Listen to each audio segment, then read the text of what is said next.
അല്ല, എന്ത് തോന്നിയവാസവും കാണിക്കാമെന്ന നിലയിലേക്ക് നരേന്ദ്രമോദിയുടെയും അമിത്ഷായുടെയും പോലീസ് അധപ്പതിച്ചിരിക്കുകയാണ്.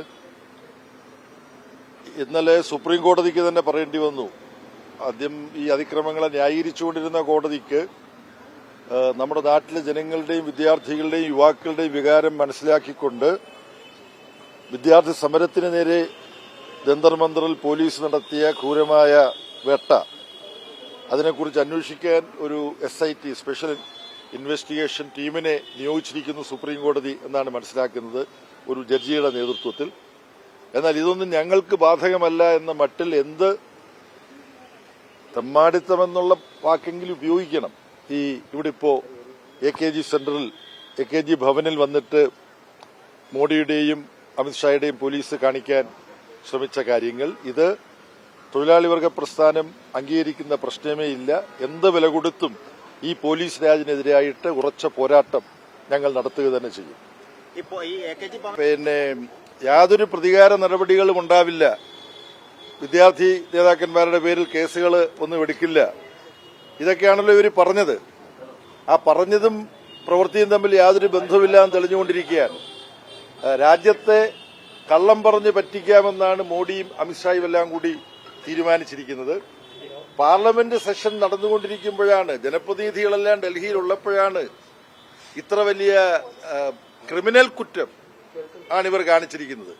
ഇപ്പോ ജോൺ ബ്രിട്ടാസിൽ നിന്ന് ഞാൻ മനസ്സിലാക്കിയ വിവരം, ഐഡന്റിറ്റി ഇല്ലാത്ത, പോലീസ് വേഷത്തിലല്ലാത്ത ആളുകൾ വന്നിട്ടാണ് യഥാർത്ഥത്തിൽ സോനം വാങ്ചുക്കിനെ എങ്ങനെയാണോ സമരസ്ഥലത്ത് നിന്നും തട്ടിക്കൊണ്ടുപോയത്, അതുപോലെ ഐഷി ഘോഷിനെ പാർട്ടി ഓഫീസിൽ നിന്ന് തട്ടിക്കൊണ്ടുപോകാനുള്ളൊരു പദ്ധതിയാണ് മോഡിയും അമിത്ഷായും ഡൽഹി പോലീസും കൂടെ ചേർത്ത് തയ്യാറാക്കിയതെന്ന് വേണം അനുമാനിക്കാൻ.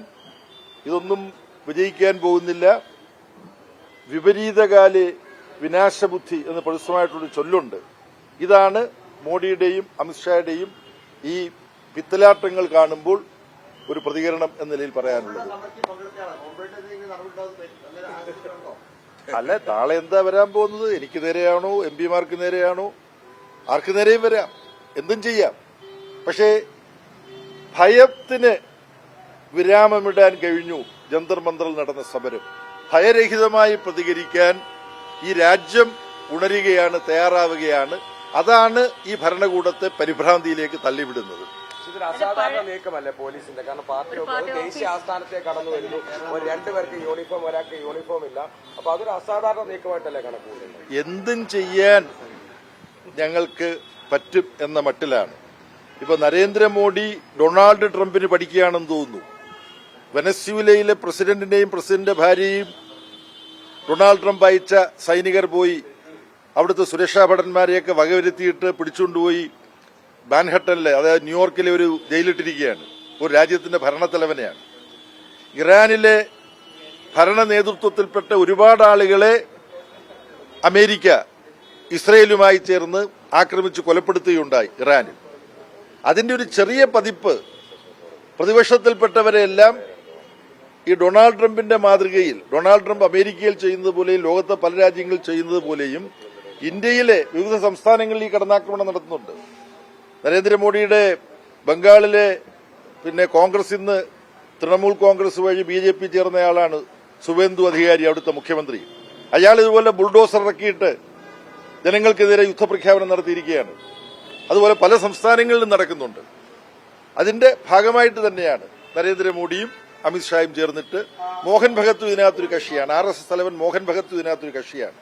ബ്രിട്ടാസിനെ എന്നെയൊക്കെ പ്രതികളാക്കി ചിത്രീകരിച്ചുകൊണ്ട് RSSന്റെ മുഖപത്രം ഇപ്പം ഇറങ്ങിയിട്ടുണ്ട്. ഐഷി ഘോഷും ഉണ്ടാവും അതിനകത്ത്, ചിലപ്പോൾ ഹിറ്റ് ലിസ്റ്റിനകത്തുണ്ട്. തൽക്കാലം ഇത്രയും മതി.